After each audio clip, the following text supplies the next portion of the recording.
नमस्कार मित्रों, only GK education YouTube channel पर आप सौ मित्रों हार्दिक स्वागत है। तो मित्रों, आजना विडियो में आपणे आवनारी फॉरेस्ट गार्ड की परीक्षा में उपयोगी बने तेवा गुजरात और भारतना जंगलों विषे खूब ज इम्पोर्टન્ટ एमसीक्यू जोवाना छीए। तो दोस्तों, विडियो ने अंत सुधी जोजो और चैनल पर नवा होय तो चैनल ने सब्सक्राइब करी आ विडियो ने तमारा मित्रों साथे जरूरथी शेर करजो। तो चलो मित्रों, पहलो प्रश्न जोईशुं। वनस्पति में विविधता की दृष्टिए भारतનું स्थान विश्व में કેટલું છે? तो वनस्पति में विविधता की दृष्टिए विश्व में भारतનું स्थान ऑप्शन डी 10मुं છે। જ્યારે એશિયાની વાત કરીએ તો આ સ્થાન ચોથું આવશે। ચાલો प्रश्न नंबर 2 જોઈશું। भारत सरकार द्वारा વાંસની પેદાશોને પ્રોત્સાહન આપવા માટે રાષ્ટ્રીય બાંબુ મિશન કયા વર્ષે શરૂ કરવામાં આવ્યું હતું? તો જે આ રાષ્ટ્રીય બાંબુ મિશન છે તે ऑप्शन डी 2019-20 में शुरू करवामां आव्युं हतुं। वर्ष 2017 में वांसने झाड़नी संज्ञामांथी दूर करीने घासनी संज्ञा आपवामां आवी छे।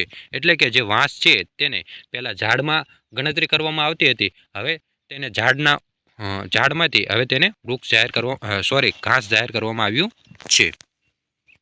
चालो प्रश्न नंबर 3 जोईशुं।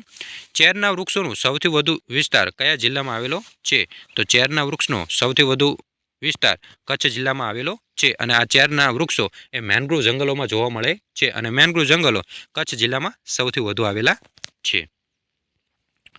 चालो प्रश्न नंबर 4 जोईशुं। हिमालय तथा पश्चिम घाट वधु ऊंचा पर्वतीय विस्तारों में कया प्रकारना जंगलों जोवा मळे छे?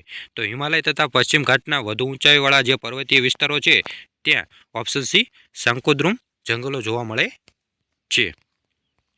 चालो प्रश्न नंबर 5 जोईशुं। नीचेना पैकी कया प्रदेश में जंगल विस्तार ने सौथी वधु टकावारी छे?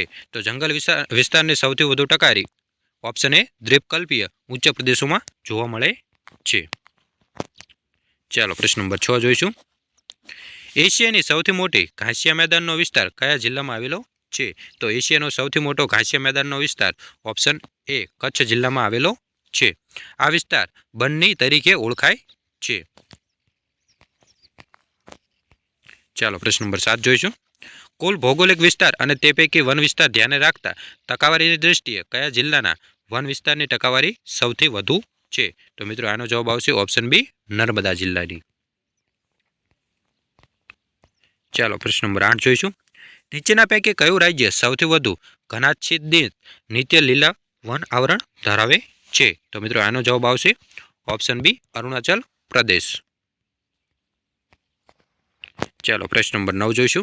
आपणा देशनी राष्ट्रीय वन नीति अनुसार देशनी कुल भूमि भागना केटला टका विस्तारमां जंगलो होवा आवश्यक छे? तो ऑप्शन बी 33% विस्तारमां जंगलो होवा आवश्यक छे। चलो प्रश्न नंबर 10 जोईशुं। नीचेना पैकी कयुं वन पृथ्वी ग्रहना फेफसा गणाय छे? तो मित्रों ए वन छे ऑप्शन ए विषुववृत्तीय वन ए पृथ्वी ग्रहना फेफसा तरीके गणाय छे। चलो प्रश्न नंबर 11 जोईशुं। नीचेना पैकी कया जिल्ला में मैनग्रोव जंगलों आवेला छे?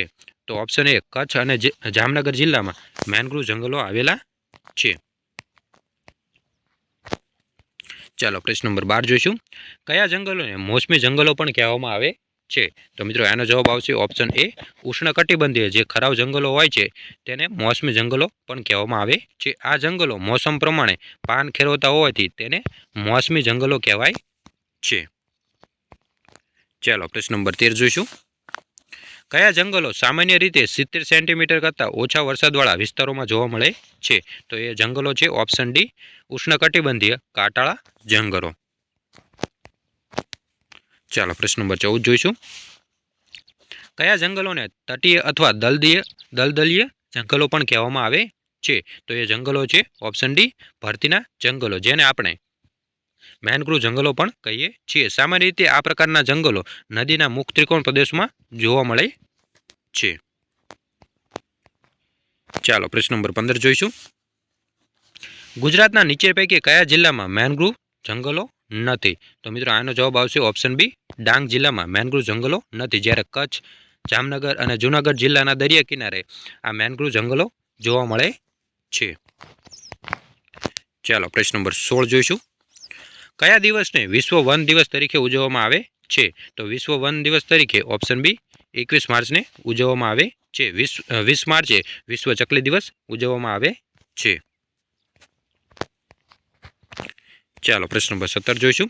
સામાન્ય રીતે ભરતીના જંગલો ક્યાં જોવા મળે છે? તો જે ભરતીના જંગલો હોય છે તે ઓપ્શન સી નદીઓના મુખ ત્રિકોણ પ્રદેશમાં જોવા મળે છે. ભરતીના જંગલો જેને આપણે મેનગ્રુવ જંગલો પણ કહી શકીએ છીએ. ચાલો પ્રશ્ન નંબર 18 જોઈશું. બ્રાઝિલના એમેઝોન તટપ્રદેશને કયા જંગલોનો સૌથી વધુ ફેલાવો છે? તો મિત્રો જે બ્રાઝિલના એમેઝોનનો તટપ્રદેશ છે ત્યાં ઓપ્શન એ ઉષ્ણકટિબંધીય જંગલોનો સૌથી વધારે ફેલાવો છે. ચાલો પ્રશ્ન નંબર 19 જોઈશું. ડાંગના જંગલો કયા પ્રકારના જંગલો છે? તો જે ડાંગના જંગલો છે તે ઓપ્શન એ ભેજવાળા પાનખર જંગલો છે. ચાલો પ્રશ્ન નંબર 20 જોઈશું. સુંદરવનમાંથી પ્રાપ્ત થતા સુંદરી વૃક્ષના લાકડામાંથી શું બનાવવામાં આવે છે? તો સુંદરવનમાંથી પ્રાપ્ત થતું આ જે સુંદરીનું વૃક્ષ છે તેમાંથી ઓપ્શન બી હોડી બનાવવામાં આવે છે. અને જે આ સુંદરીનું વૃક્ષ છે તે મેનગ્રુવ જંગલોમાં જોવા મળે છે. ચાલો પ્રશ્ન નંબર 21 જોઈશું. મેહોગની, સિનકોના, અબનુસ, રોઝવુડ જેવા વૃક્ષો કયા જંગલોમાં જોવા મળે છે? તો આ તમામ પ્રકારના વૃક્ષો ઓપ્શન એ ઉષ્ણકટિબંધીય જે વરસાદી જંગલો છે ત્યાં જોવા મળે છે. આ જંગલોમાં પાનખર જેવી ઋતુ જોવા મળતી નથી, એટલે કે 12 માસ આ વૃક્ષો છે એ લીલા જોવા મળે છે. ચાલો પ્રશ્ન નંબર 22 જોઈશું. ભારતમાં કયા પ્રકારના જંગલોનું પ્રમાણ સૌથી વધુ છે? તો ભારતની અંદર ઓપ્શન એ ઉષ્ણકટિબંધીય ખરાવ જંગલોનું પ્રમાણ સૌથી વધુ છે. ચાલો પ્રશ્ન નંબર 23 જોઈશું. ઓક, દેવદાર, ચીડ, સનોવર, સ્પ્રૂસ વગેરે જેવી વનસ્પતિઓ કયા જંગલોમાં જોવા મળે છે? તો આ તમામ વનસ્પતિઓ ઓપ્શન સી પર્વતીય જંગલોમાં જોવા મળે છે. પર્વતીય જંગલોને 2 ભાગમાં વિભાજિત કરવામાં આવે છે, જેમાં હિમાલયના જંગલો અને દ્વીપકલ્પીય ભારતના જંગલો એમ 2 પ્રકાર પાડવામાં આવે છે. ચાલો પ્રશ્ન નંબર 24 જોઈશું. ભારતમાં સૌથી વધુ મેનગ્રુવ એટલે કે ચેરના જંગલો ક્યાં જોવા મળે છે? તો ભારતની અંદર સૌથી વધુ મેનગ્રુવ જંગલો ઓપ્શન સી પશ્ચિમ બંગાળના જે સુંદરવન છે ત્યાં સૌથી વધુ આ જોવા મળે છે. આ લિસ્ટમાં બીજા ક્રમે ગુજરાત છે. ચાલો પ્રશ્ન નંબર 25 જોઈશું. જો કોઈ જમીનના વૃક્ષોનું આવરણ 10% થી 40% વચ્ચે હોય તો તેને કેવા વન કહેવાય? તો 10% થી 40% વચ્ચે જો વન આવરણ હોય તો તેવા વનોને ઓપ્શન સી ખુલ્લા વન કહેવામાં આવે છે. જો જમીન પર વન આવરણ 70% કે તેથી વધુ હોય તો તેને અત્યંત ગાઢ વન કહેવામાં આવે છે. ચાલો પ્રશ્ન નંબર 26 જોઈશું. ગુજરાતમાં ચેરના જંગલોનો વિસ્તાર વર્ષ 2015માં કેટલો હતો? તો 2015ની વાત કરીએ તો ત્યારે ઓપ્શન સી 1107 ચોરસ કિલોમીટર જેટલો હતો અને 2001ની વાત કરીએ ત્યારે 911 ચોરસ કિલોમીટર જેટલો વિસ્તાર હતો. ચાલો પ્રશ્ન નંબર 27 જોઈશું. રાષ્ટ્રીય કૃષિ આયોગ દ્વારા સામાજિક વનીકરણની શરૂઆત કયા વર્ષે કરવામાં આવી હતી? તો જે સામાજિક વનીકરણ છે તેની શરૂઆત ઓપ્શન બી 1976માં કરવામાં આવી હતી, જેને બાદમાં 1980માં 6ઠ્ઠી પંચવર્ષીય યોજનાનો ભાગ બનાવવામાં આવ્યો હતો.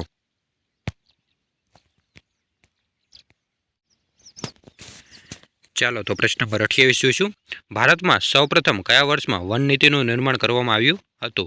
તો વન નીતિનું સૌપ્રથમ નિર્માણ ઓપ્શન સી 1894માં કરવામાં આવ્યું હતું. આ નિર્માણ ડોક્ટર વોલકરના ભારતીય ખેતીમાં સુધારા રિપોર્ટના આધારે થયું હતું.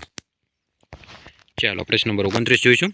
કોઈ પણ પ્રદેશમાં મળતો સૂર્યપ્રકાશ નીચેનામાંથી કઈ બાબતો પર આધાર રાખે છે?